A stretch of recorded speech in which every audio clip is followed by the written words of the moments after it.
Hey y'all, welcome back to another episode of She Speaks Mother Daughter Reflections podcast. I'm your host, Erica Montgomery. This is my mother, Liza Montgomery. We are back. We're here to talk about all the things under the sun, mother daughter perspectives. Today's topic is going to be, well, to give a little context, I just turned 25 this year. Woo! Cheered on. Woo! 25, frontal lobe is fully developed. We love it here. My mother is turning a nice crisp age. 55. Period. Doesn't she look great? At the end of the year. At the end of the year. She getting Not yet. So I thought today, she doesn't know what we're talking about. I thought today would be a fun little episode to talk about the things that we've learned now that we're kind of like literally 30 years apart exactly. 25, 55 feels like very significant ages. So I thought it'd be a nice topic to talk about the things that we've learned thus far across our own personal journeys, how they may intertwine, how they're very separated, especially because we grew up in different generations. And so today's topic is talking about the things that we've learned in the 25 and 55 years of life. Maybe significant things that you've learned, especially over the past year, specifically. You know, what 54 going into 55 has taught you, what 24 going into 25 has taught me, things like that. So we're going to hop right into it.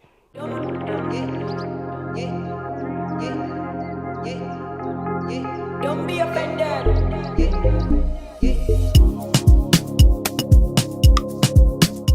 Something very significant for me in my 24 to 25 years has been like connections, relationships, vulnerable, open connections and relationships. And something that has been very significant for me, especially on my 25th birthday. I spent my 25th birthday outside of the country, which is the best. I was in Dominican Republic. We love it there. We do love it there. It was super fun. It was a little girls' trip. And it was very significant to me on my birthday. Every birthday, you know, like you get like the birthday wishes and it's all about you. And for whatever reason, this year specifically, it was so apparent of my like connections. Like the people that I truly love really showed out. And it was like the ones that were physically there with me, like my good friends, they like went all out. They got me like little surprises here and there, like little gifts.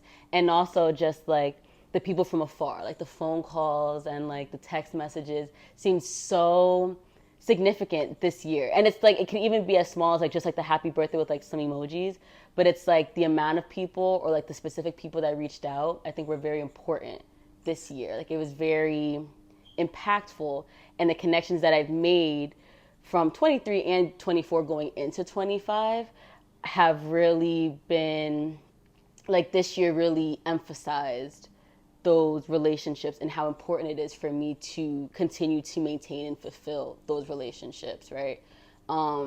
So anywhere from like, my mom wasn't with me on my birthday, but it was like the phone calls that we had leading up. Every single day I called my mom. We were like talking. I was on my trip. You know what I mean? That was super important to me. My little brother and my older brother both reached out to me in very different ways, but like still felt like super exciting and super special to me. My best friend didn't get to come with me on the trip. However, she knew my favorite cake flavor. And so she worked with my friends that I went to with DR, and she basically told them the cake flavor that I liked, and they surprised me with my favorite, like, tres leches is my favorite cake. They surprised me with like a tres leches cake, like from DR, like baked in DR. Was the best. So things like that, where it's like, you get to see really like how people care about you and how they like listen to what you're saying and how they want to make you feel special on like days that are very significant to you, really made an impact on me, and it showed me how important it is to fulfill those and to feel fulfilled with those moving forward into 25, 26, 30s, 40s, things like that. So that's one thing for me that I'm like, that's my 25. I think is going to be the year of like relationships for me, like building those relationships, finding love, and all different aspects of my relationships. So for me, I think, you know, a little bit of my background, single mom for quite a bit now, over 18 years now of being a single mom. So I always took on this role of like the responsibility role, like things need to be right, like there's a lot of people depending on me. Yeah. And within that role, it's always like like my thoughts and my actions were never questioned. So it almost gives you the sense of, well, I must be right. I must be right. I must be right. And maybe a little bit of my family background and where the role models that I had and what I saw in my home, I also must have learned that along the way that being right is very important. So what I've learned is that I don't have to be always right, and it's not so important to be right. I guess what I've learned is that balance where you need to obviously be responsible. Like in my profession, I feel that I try to be as responsible and do the best that I can. Right. As a mom, I try to do the best that I can. As a sister, I try to do the best that I can. And I don't think that I always was able to distinguish doing my best from being right. Those lines were very blurred. And I think that this year I was even willing to explore that and look at that, and realize that those things don't have to go hand in hand, that they're two very separate things, and that I don't need to be right. I don't need to convince people of what I'm thinking, of what I'm doing. I don't need that acknowledgement. I can just be happy with myself. And if people agree with me, that's fine. And if they don't, that's okay. And it's not my job to bring people onto my side or to see things the way I see. And that was refreshing. Yeah. That was refreshing to learn. And I also feel like I'm still on that path. I'm still exploring that. I'm still learning what that looks like and what that feels like. Right. But I don't even think that 2 years ago that was even in my thought process. Right. Like I didn't even, I just thought that was just something that I took for granted. So that was nice to kind of come to that place and to explore that and to reflect on that a little bit. Totally. And to realize that it doesn't have to be one way or the other. Like two things could be true, is what came to mind as you were talking. Right. In that, like, we all have like different perspectives of life, right? Like you're, again, like even going back to like our generational things, like how I am at 24, 25 versus how it was when you were 24, 25 might be totally different. And so we can face similar situations or conflicts or issues, but being that we are different people in different generations with different friend groups and different family ties, the ways that we can get from point A to point B can be very different. And so it may not work the same with everybody, and that's okay. Yeah. There's always that conversation of, we are talking because I want you to understand where I'm coming from, versus it can be argued that in communication, the goal should be to understand the other person, not to get them to understand you. Right. If we are both in a conversation of I want to understand where you're coming from and you want to understand where I'm coming from, at the end of the conversation, we will both have an understanding of where we're at. At the same time, we can also choose that I don't need to take on all the same belief systems that you have and vice versa. But at least now we understand each other's perspective and we can kind of move accordingly to that in like respect and love to each other, right? Right. I was having a conversation with my little brother this morning, actually. It's funny that this conversation came up. He's reading a book called The Celestine Prophecy. I'm going to read it next. So he was telling me that there's a chapter in the book that talks about energy, I believe, some sort of like, there's a different term for it, but I guess the broad spectrum of it is like energetic relationships and connections. And he was saying that the book is explaining that there is almost this desire or like subconscious need that we have to gain power, energetic power. And one way that we kind of do that, whether we mean to or not, is when we have arguments, we are always looking to be right. And in an argument or in a discussion, there's a feeling that if I am trying to get you to understand me and I'm trying to be right, whoever at the end of that conversation leaves feeling that way, like the winner, then has like more power, like an energetic advantage almost, while the other person is left drained. And so you can kind of like, if you think back to like other like arguments or like conflicts that you've had, whether you like won or lost, there's always like some energetic shift that happens at the Yeah. end of it. You know what I mean? Yeah. And so he was talking to me about this, and he's still reading the book, so there is a way that you don't need to go that route to gain that power. However, he was explaining to me that like when you're in that environment, there feels like there has to be a winner and there has to be a loser. That doesn't necessarily need to be the case. However, we're kind of like taught and almost programmed, especially in I think American society, like in the debate, like there is a right way and there is a wrong way. Very few are you able to engage in the conversation of purely understanding versus trying to be the winner and then trying to make this person lose, for lack of a better term. So I think that's a very beautiful, understanding. Once you understand that, then you can kind of proceed with, well, I don't want to gain power in the way of like me being right and you being wrong. Yeah. I want it to be a very inclusive, collaborative environment and like baby steps to go through that. Yeah. I think that's awesome. It is awesome. It is awesome, especially since I'm working with young people. Yeah. I always thought that, I'm older, I know better. You need to listen to me because I have more wisdom and I have more knowledge. And as you have gotten older, like my parenting role has changed. And not that I can't exercise what I've learned now with young people, right? That's what I've learned, because I believe that my brain used to think, well, when they get older, I can let them make these decisions. When they get older, I can have these conversations with them. And now I'm realizing that these conversations can be had with young people, with young children. And so now I'm able to practice that with the young people that I work with every day, because I also want to be an example of how those problem-solving skills can be utilized and how they can practice them, even if they're 6, 7, 10.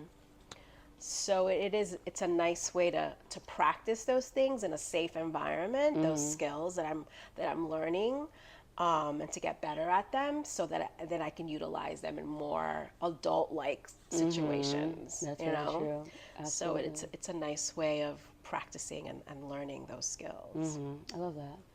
Oh, you know what else I've learned? Almost touching upon the little kid thing, is how much you can learn from little kids. Children are so almost like carefree because they don't have as much responsibilities, or there's not as much impact on, or influence, I should say, on them. So they're more inclined to like make friends or like just kind of like talk to people. They're more open-minded usually. And they also have like hobbies and activities that they love. So something that I've kind of started in 24 and I am going to carry out in 25 is like finding that younger version in myself, like tapping back into like my little kid self. In not only like showing people kindness, like just allowing them to present themselves as they are and then adjust that way, and also indulging in like the activities that I've loved since I was like younger. So I used to like, not even used to, I love creativity, I love creation, whether it's like painting, drawing, any like arts and crafts, music, things like that. And I found that there's like almost like a deep desire that I really want to get back into, just like creation of some sort, whether it's like actually for business or just for like shits and giggles, like for the fun of it. And so getting into like my coloring book recently has been a lot of fun. Getting back into reading has been like really making my heart space feel warm. In doing that, I also find that I find more relationships and connections with people that enjoy the same thing in adulthood. And so it makes the activity more fun. So yeah, definitely getting back into like painting, into like video creation and editing. I would love to get into sketching and drawing. That may be like further down the line because that one's kind of hard, but things like that I find like I really want to indulge and like keep pursuing in my adulthood, like just arts and crafts. So this morning, as a matter of fact, as I was waking up, I had the TV like kind of just going, not really listening to it, but kind of here and there. As I was like making my bed and stuff, and there was a part in one of the shows that I had on that I've been watching lately that said, I have everything I need, and what I don't have will come to me when I'm ready to receive it. And that like just stuck with me because you and I recently had a conversation about appreciation. And I'm feeling like recently that has been something that I've been really trying to practice. Yeah. And I honestly can say that that was not part of my routine of my day. Like, not really sitting down and appreciating what I have and who I am. So I think that that definitely, like, as recent as like maybe 2 months, has been a part of my thought, a part of my day, a part of the beginning of my day, Yeah. where I'm sitting down and I'm really thinking about what I appreciate. And the list is like endless. You know, Yes. when you really sit down and like focus on everything that you can be appreciative of, you just go on and on and on and on, and things just pop up and pop up, and it's just, and it leaves you feeling wonderful. High Right. vibrational. Yes. It's just, it's amazing. Gratitude's It's the amazing. best. Right. It's amazing what that does. Super powerful. And it's addictive too. Yes. Like, you just want to keep doing it and doing it. So it's a really nice thing that I've started recently to help me start my day. Beautiful. And it was amazing that this show just randomly, these two characters on the show just mentioned it. And I'm like, Talked about it. oh my gosh, like, God gonna show you yes, something. yes. Yeah. Uh-huh. So it was nice. It was nice. I it's love that. definitely something that I've been doing lately. Ugh. I love that. I love when people get into gratitude, man. I'm reading the book Asking It Is Given, and it's by Esther Hicks. If you're interested, it's a very good book. It's basically talking about the law of attraction and manifestation, and a very, I guess, key point that they make is understanding your feelings and using that to basically manifest. And to, if you have an understanding of where you are emotionally, then it's going to help you better understand how to achieve your desires or the things that in your heart space and your higher self and in God's plan make more sense to you and are more in more alignment with who you are. And so, like, gratitude, love, fulfillment are all, like, there's like a whole list of different emotions, and there's like a scale. And so it starts with like the higher ones, appreciation being one of like the top 5, I believe, going down to like anger, fear, doubt, things like that. And if you're able to, even in just understanding that I feel fearful right now, you may not necessarily be able to jump to gratitude in that moment, because it's not, I hate using the term realistic. However, it's a little bit harder if you're in a fearful mindset to automatically jump to gratitude. But taking baby steps up into gratitude is a helpful practice. And so the book basically gives you a whole bunch of different processes and exercises to be able to help that. And one of the exercises, the first one actually that I was recently reading, is that it's like, you can do this when you're like either waking up as like a morning routine. You can do it while you're like standing in line on like for the ice cream or something. You could do this when you're like at the grocery store, driving, things like that, where it's like play a game with yourself is what they say. And just think about the things that you appreciate even in this moment. So it's like us being able to have this conversation right now, sitting here in this beautiful home, this comfy couch, you know what I mean, surrounded by like the birds or the nature. There's so many things that we can be appreciative of, and by tapping into that energy, you're only going to feel more fulfilled. It takes like 17 seconds, I believe, something like that, to have a thought until the next thought comes, and you have about like 40,000 to like 60,000 thoughts a day. If you can keep within that 17 seconds of like an appreciative thought, the next one will most likely be another appreciative thought, and the next one after that will be another appreciative thought. Once you get to about like 60 seconds, 65 seconds, you have then started the process of that manifestation, or like in alignment with that manifestation. Let's say that you want to have more wealth. You want to have more wealth, financial wealth, because you want the freedom that wealth brings you. In finding the appreciation and living in that alignment will then bring you closer to the manifestation of wealth, because you will be in the manifestation of finding the solution for the wealth, because you are so high vibrational. Starting your day like that is only going to like project you in a much higher place, because especially if you're already up here and let's say something happens that kind of brings you down a little bit, you already started up high. Yeah. You know what I mean? Yeah. Versus if you're like waking up and you're kind of already starting down here and then something brings you down, trying to get past that is Yeah. going to be a little bit harder. Right, absolutely. And some of the parts work that I've done also talks about, just going back a little bit to like when you're at fear, trying to come up with a positive thought or Yeah. a grateful thought, right? So an exercise that I've tried doesn't always work, Yeah. but it's something new, right? Something to consider. So you realize, you acknowledge that emotion, that fear, and realize that emotions are there to help you. They are Absolutely. all needed. Yes. So acknowledging that fear and kind of saying, well, why am I feeling this fear? What Yes. is your purpose?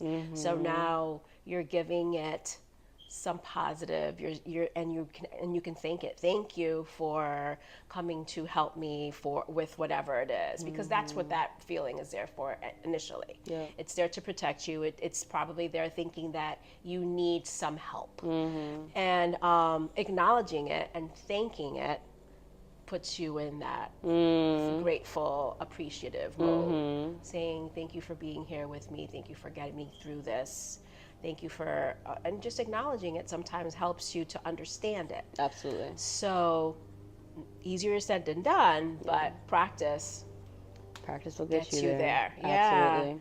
In the So- same book, it talks about contrast. So, like, you may have feelings that are not as desirable. And also because you now take the time to understand that, okay, how am I feeling? Why am I feeling this way? Where is it in my body? I'm also understanding I don't love the way that I feel in this moment. And so I do have the opportunity to pivot from there. It gives me contrast in that I know I don't like this. Let me start thinking about, or let me start manifesting what I would like instead, because I know this doesn't work out for me. So everything should be useful. It should be helpful. When you're able to have that mindset over it, it changes a lot of things. You know what I mean? Yeah, I may not love this feeling. And also now I have the tools to be able to say what I do want or what I know I don't want. I can kind of change the language a little bit like that and put in the work to get what I want, basically. Yeah.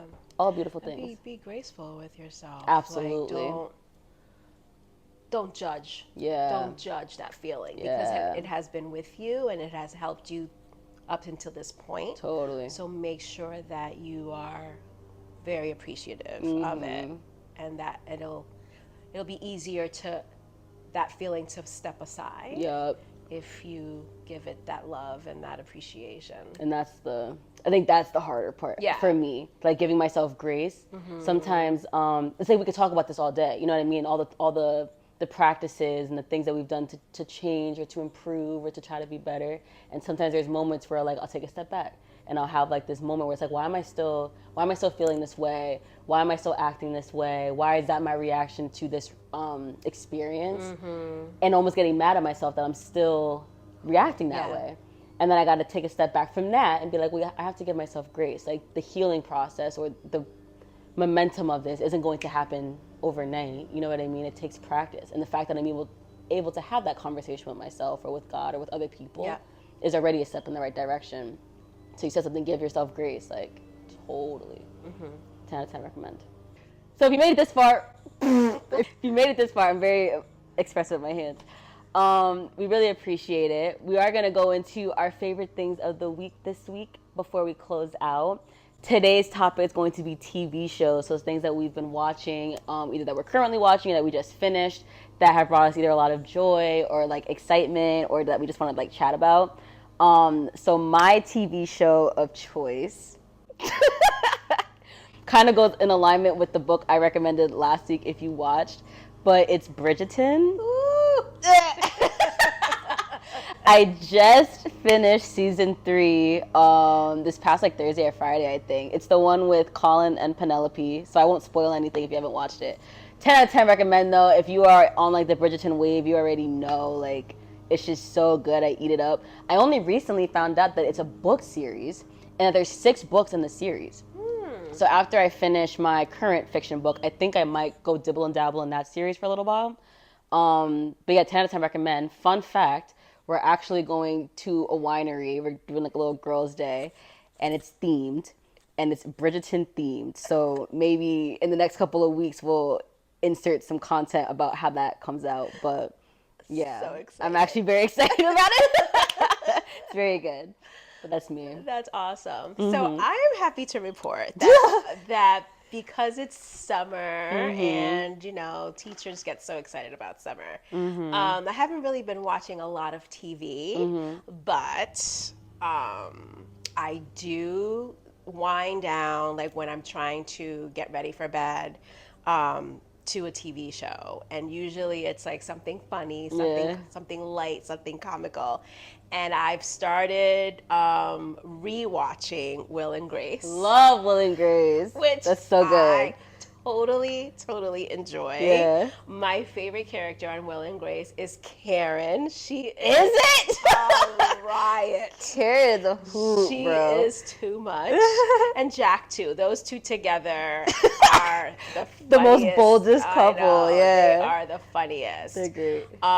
So yeah, they just bring me a lot of joy and they crack me up. That Karen boy, she is Okay. too much. She's funny. She's too much. I love Will and Grace. My mom got me into Will and Grace because when I was younger, like back when it used to air for real on TV, you used to watch it all the time, and that's the only reason I know what it is. So it's on Hulu, right? You're watching it It's on on Hulu, yeah. And there's like a new. Have you watched the new one? I haven't watched the new one because I honestly enjoy the old one. seasons Totally. better. I think I watched a little bit of the new one. Yeah. But I would agree with you. They're I think not the the oldest same. ones, Yeah. are always top tier. Yeah. But Will and Grace, it's like a classic. It's such good TV. Yeah. Love that. I love that. So there you are. Those are our top picks for the week. We thank you so much for joining us this week, and we hope to see you again in the next episode. And until then, we hope you guys have a great time. Bye. Ciao.